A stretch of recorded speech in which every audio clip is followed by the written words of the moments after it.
Hey guys, top of the morning to you. My name is Adam Swenson. I'm the free range philosopher. Gotta get my French press going here early in the morning. So this morning I was thinking about something. My coffee maker actually went out on me, which is partly why I'm using this French press, because these things don't fail. They're very simple mechanical objects. And so I was thinking about something I've spent a lot of time thinking about, which is planned obsolescence. So something becomes obsolete once it is no longer useful. So I'd like to contrast a couple of different objects this morning, and then I've got kind of a little series of show and tell for you guys here to talk through a few things. So first is this coffee mug. It's very nice, very high quality ceramic coffee mug made in Japan. It has a very simple job, and that job is to hold coffee and keep coffee hot. There are no moving parts, there's nothing to fail. Unless I physically break this cup, it'll be around in 200 years because it has a simple job, it's high quality, and it will continue doing that job. Now, I want to contrast this with this phone. Let's see. You know, your standard, a little bit of glare there, but you know, your standard smartphone. I actually bought a phone, this is called the ULA phone. I actually bought a phone that is ruggedized, so it's an IP68 standard is what they call it. I think they developed it for the military, but this phone is supposed to be waterproof. You can submerge it up to 6 feet.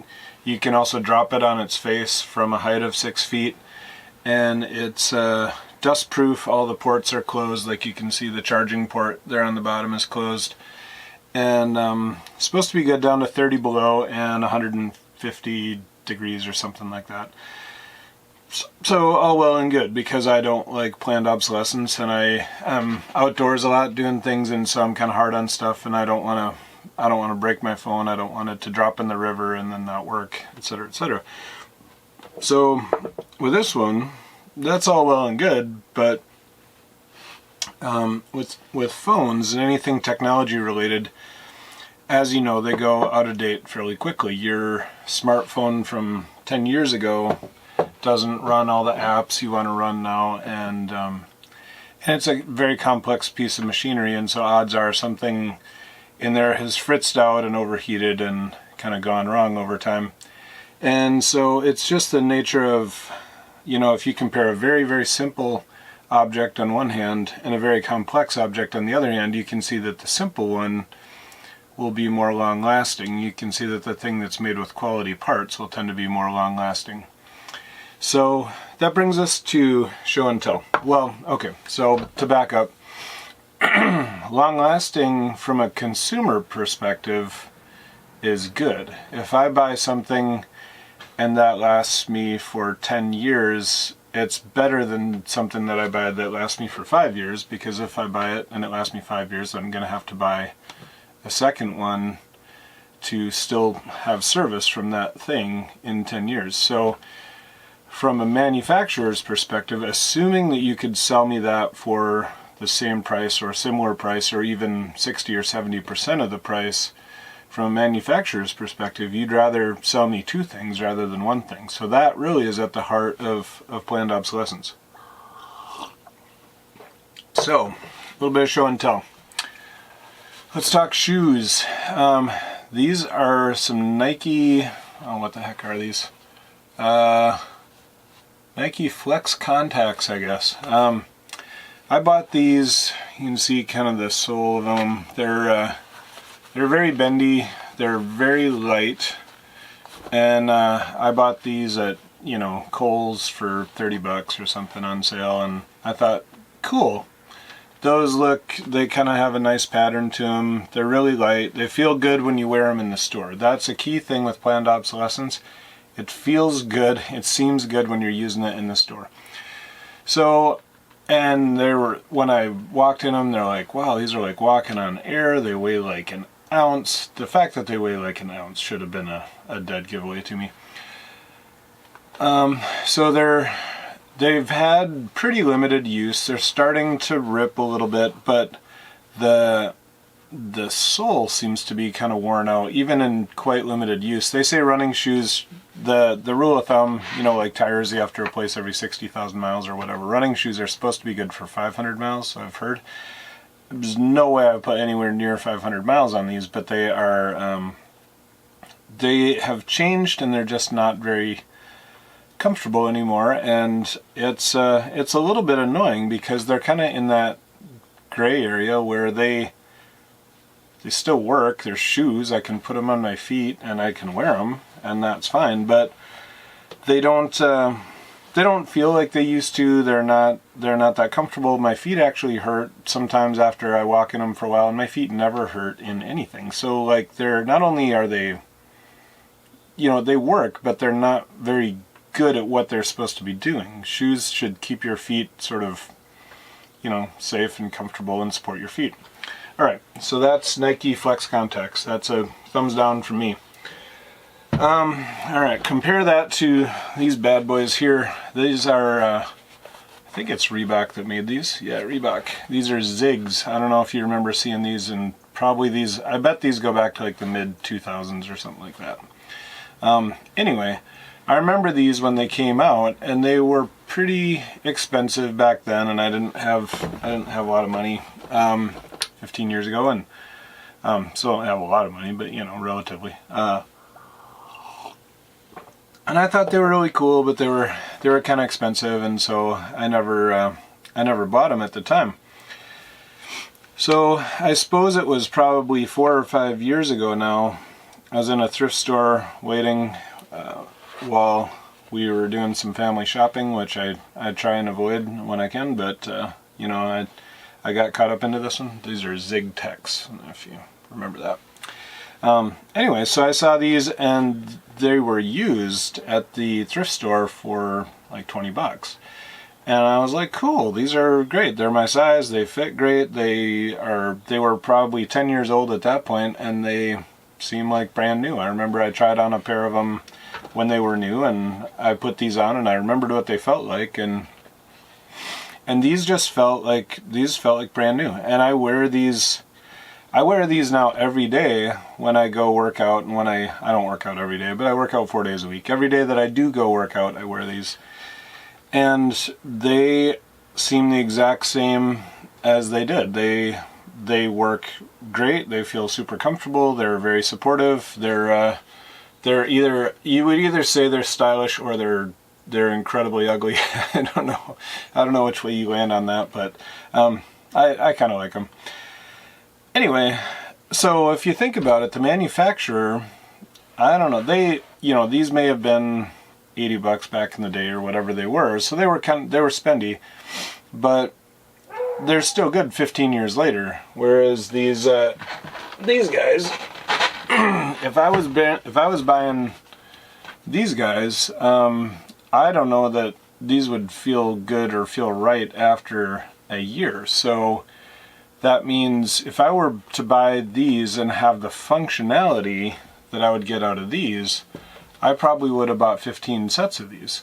Now at 30 bucks, that's 450 bucks that I would have spent on inferior quality shoes versus, you know, 80 bucks that I would have spent 15 years ago, and they still work perfectly great. So now from a manufacturer's perspective, if you're looking at purely at manufacturing dollars and revenue, the Nikes are actually, you know, sort of better, quote unquote, from a manufacturer's perspective, because if they can keep suckering me into buying them with good design, or, you know, good aesthetics, eye-pleasing design, and I will continue to buy them, then I'm giving them more money, which if you think that's the goal of a company, then they've done something right, I suppose. Now, for me, so then you get the saying, I don't know if you heard the saying, buy it nice or buy it twice. So I don't like spending always the money to buy kind of top shelf things, although I do like top shelf things. So there are a lot of people who I live in the Twin Cities metro, so St. Paul, Minneapolis. There's a lot of people in the metro who kind of have more money than they know what to do with, and they will buy something and then they'll sell that thing to buy something else. And so I like to buy something that they've had for 10 years and they just sort of got sick of and wanted to do something else. And I can buy something of this quality for I actually paid less for these. I paid 20 bucks for these, whereas I paid 30 bucks for these. And so I actually paid less for this because it was used, but it's an infinitely better product in my mind. This is maybe a little bit subjective, but so okay, show and tell part 2. I wanted to talk through I've got a few knives, and I think they kind of illustrate the concept that I'm talking about here. So this one, again, kind of going back to simplicity. Now this one is, I don't know how old this thing is. I got this from my uncle, who is a fur trade collector, so this thing could well be 100 plus years old, possibly 200 years old. It still works. It still works perfectly fine. It's not the greatest blade compared to modern standards, but it does what blades do. You can run it through a sharpener and it'll cut meat, it'll cut produce, it'll do all the kitchen knife stuff. So, you know, you could buy this knife and other knives that do other, you know, things you'd want other knives for, and you could pass it down to, you know, 5 generations if you wanted to.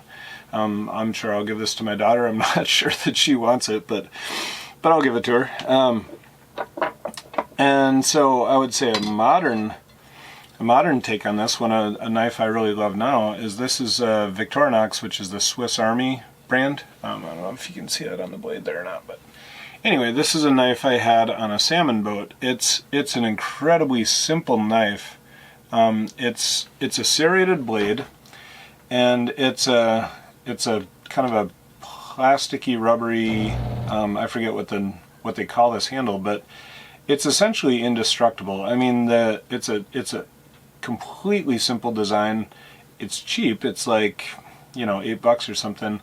And I used it on a salmon boat and put it through its paces, I'll tell you.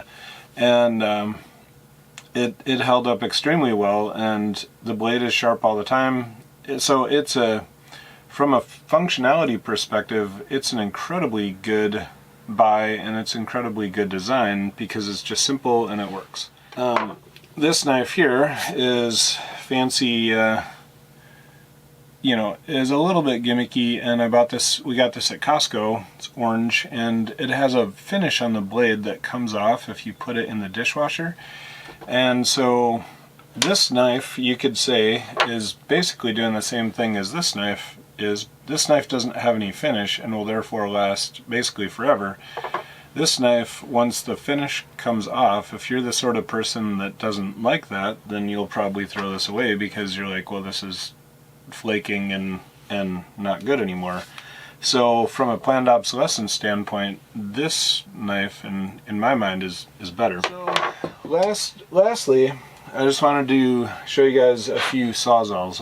I hope show and tell has been fun. I've been thinking about this subject for a long time, so I hope I'm not boring you guys. So, this guy here was my grandpa's, and it's a Skill home shop saw. And so this thing, it's got a smaller blade than modern ones. It's much heavier than modern ones, and it's not as powerful as modern saws. And obviously it's this goes without saying, but it's corded, and it's probably from the 50s or 60s. I would probably, educated guess, I'd say probably 60s. It still runs great. Now, the blade is smaller than modern saws, it's heavier than modern saws, and it doesn't make the power that modern saws do, so you could say it's kind of phased out a little bit. It's kind of obsolete, but I keep it around because I've got a modern one, this Ryobi here, which has all the bells and whistles, so to speak. You can see though that the guard on this is plastic, whereas the guard on the other one was steel. This one has a little red laser on it. You can see that to show you where to cut. It's also got a battery on it, which is great. This battery is great. And so this thing is great for doing work out in the field and that kind of thing, but it's light and it's relatively powerful, but there's it's plastic, it's all plastic, so there's lots of stuff that's going to fail on this, and I can tell you that probably 10 years from now, this battery won't work well. Maybe this clip will have broken that clips the battery in. This thing is very plasticky and very susceptible to going, and so this really has some advantages over the other, the power, the weight, etc. But it has lots of things to fail too. So if you look at this, that laser that comes out of it, if you're used to that feature and then the laser doesn't work, and you're like, I guess this thing's broken, you know. Or if this blade piece doesn't work, then you say, it's not really safe anymore, so I need to get rid of it. So the moral of the story, this is great. This is the one I use daily, but when this thing breaks, I'm going to go back to Grandpa's old sawzall and I'm going to keep using that because it's still going to work. The winner, though, the winner maybe in my book would be this guy, which is from the 80s. So this is a skill saw. This is, this is 35, 40 years old. And this is relatively heavy, good motor on it, corded, very strong, and this will plow through anything. It's had very heavy use for 35 years and it still works perfectly fine. So then you think about, so then we go to like cars, for example. So there's I think it's a 1967, it's a Volvo P1800, which is a little red two-door Volvo sports car, really, that has 3.2 million miles on it. Now if you think about that, most people trade their cars in now when they're, a lot of people, if you lease your car, you might trade it in when it's got 40,000 miles on it. So a lot of cars now are built to go, a lot of cars now would run 200,000 miles pretty readily if people wanted to drive them that far. And the key to that car running that long, again, is its simplicity, its quality parts, and just if something breaks, everything is you can pull one thing off, you can bolt a new thing on, and you can keep going. If the carburetors get out of sync, if the carburetors get gummed up, you rebuild them, you clean them, you do whatever you need to do, but there's no software on it, there's nothing to go bad. So I like to think about this because I like to use good quality things, I like to have good quality things around, but I don't necessarily want to pay the totally top dollar for them all the time. So I use Facebook Marketplace and Craigslist pretty extensively to look for things that will last long but are at a good price. So I hope this has been interesting to you guys. Appreciate you hanging with me during this, and I will catch you on the next one. Thanks.